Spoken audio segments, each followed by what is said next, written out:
Hi, I'm Paul Marcel, and I wanted to do a quick review today of the Festool LS130 linear action finish sander.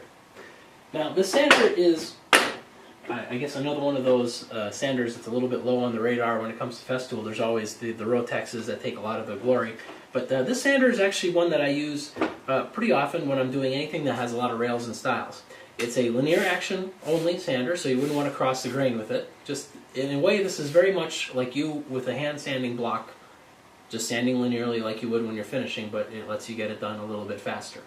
So I tend to do it on rail and style work. I'll use the DTS 400 through most of the grits until I get it all done, and then I'll go one final pass.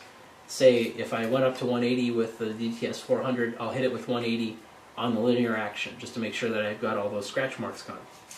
Now, this sander isn't very, very aggressive. It's intended to be a finish sander.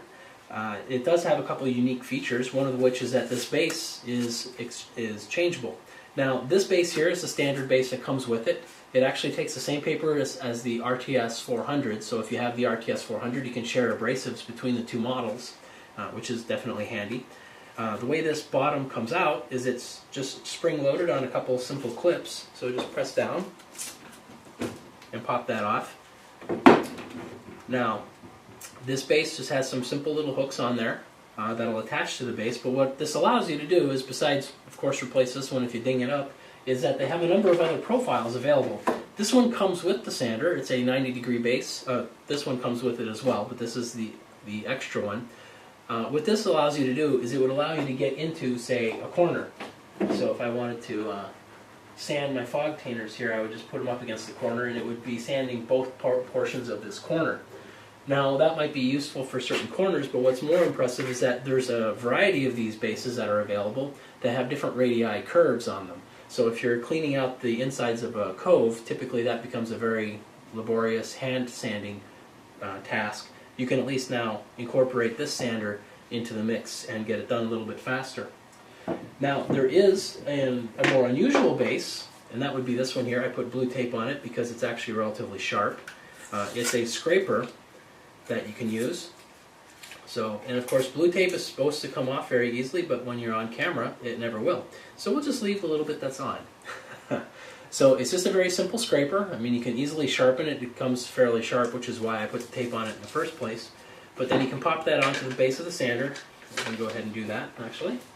And with the linear action, it's just going to be poking away. So you can use this to help lift anything that's stuck to your floor. It's not going to be as aggressive as some of the other tools, like the multi-master tools and that sort of thing, but it definitely does a pretty good job. Now, if you were using a heat gun to try removing, say, a finish like a varnish, this would be actually very good. With the wider spade and not quite as aggressive as, say, a multi-master, you'd be able to lift that varnish pretty easily.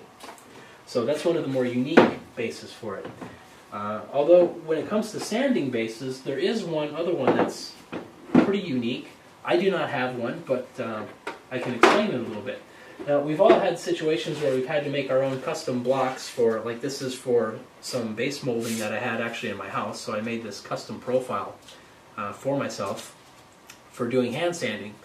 Now, that gets really old, I assure you, to go and sand all those by hand. So what Festool has is they have a base. It would look like this one here, but it has a large white block down here.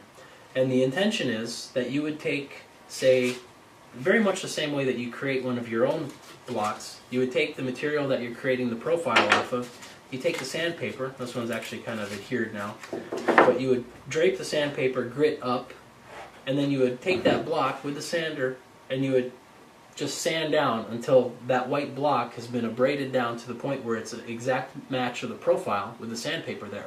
At that point there, you would use a small adhesive that comes with the kit, put it onto that base, and then you would take any of these papers and you'd put it on there, and now it's a profile match to that piece that you used to make the profile from. So it would be a very quick operation to be even on site.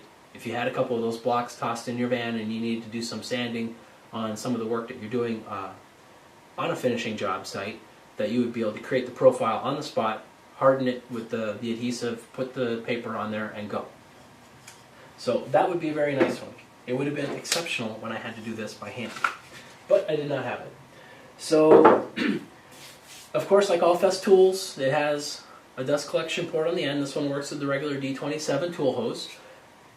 Much like the DTS 400, you're going to want the dust collection down low for this sander. You don't want the vacuum on full blast. You want it more towards the turtle side than the hair side, simply because it's just not moving. You don't need a lot of dust flow or airflow to get rid of the dust. And if you have too much airflow, you're going to get some jitters, and you're actually at the point where you're trying to put on the smoothest finish possible. So it's a nice little sander, very, very light, easy to use, and it's got a little bit of a lock here, so if you're doing long sessions, well, it's nice that you don't have to even squeeze the button, just push it around. And it'll help you get that fine finish done on rails and stiles in the linear mode.